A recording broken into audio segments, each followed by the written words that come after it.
Hello, and welcome back to Breakthrough. I'm glad you're here as we keep moving through breaking the cycle of almost. If you've been following along, you know what this is. If you're new, do yourself a favor and don't start in the middle.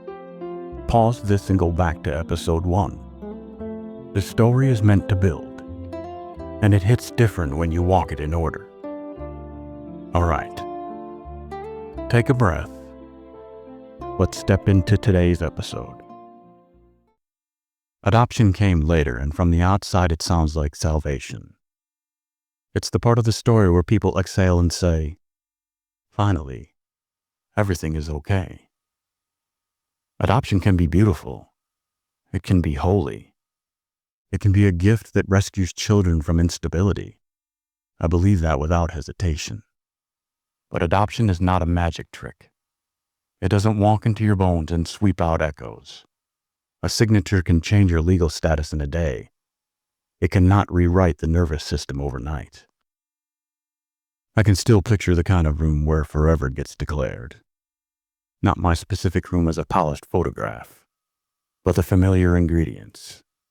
Fluorescent lights, a desk with papers stacked neatly, adults shifting in chairs, the faint smell of coffee and old carpet. People smile because they're supposed to. Words like finalized and official float in the air. And somewhere a child wonders what those words will cost if they don't hold. If you've never lived through almost belonging, you hear forever and you feel comfort. If you have, your body hears forever and quietly asks, how long is that supposed to mean? Children who grew up almost loved don't become secure because adults sign a document. They walk into permanence with suspicion stitched beneath the ribcage. They don't always know it consciously. They might even look calm on the outside. But their bodies keep watch.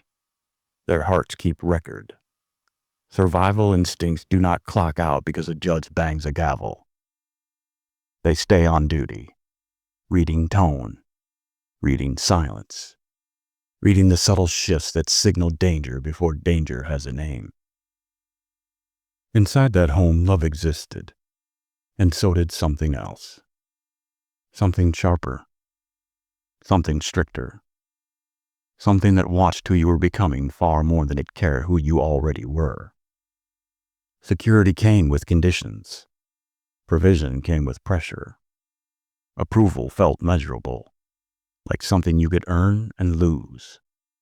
As a child, you don't have the language for that kind of atmosphere. You just learn to become excellent at reading it. Footsteps can teach you more than lectures. A certain cadence in the hallway tells you whether you're allowed to breathe. A cupboard closing too hard becomes a warning. A voice saying your name with a particular edge changes your whole body temperature. You learn to adjust your face before you speak. You learn to become smaller when you sense the room tightening. You learn to be good in ways that are less about character and more about survival. The old whisper returned, not as panic, but as a hum under everything. This might not last. Be careful. Don't assume you're safe just because you're fed. Don't assume you're wanted just because you're here. A child can live under a roof and still feel homeless. A child can be adopted and still feel like a guest who might overstay his welcome if he breathes wrong.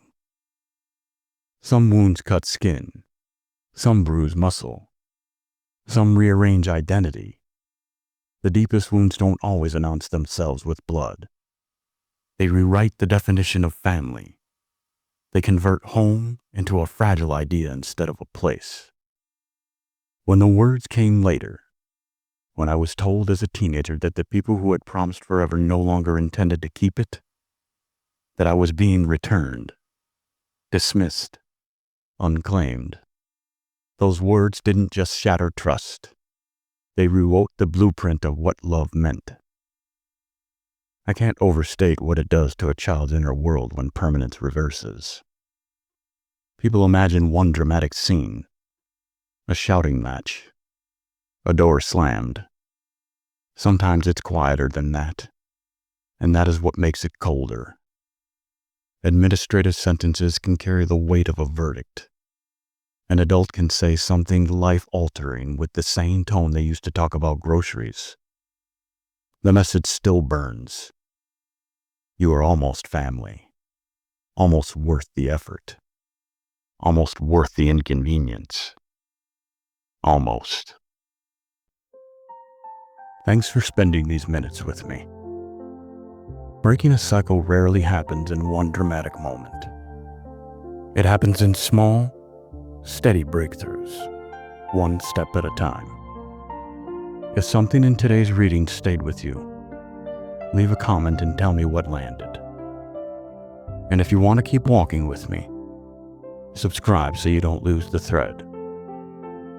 I'll see you in the next episode.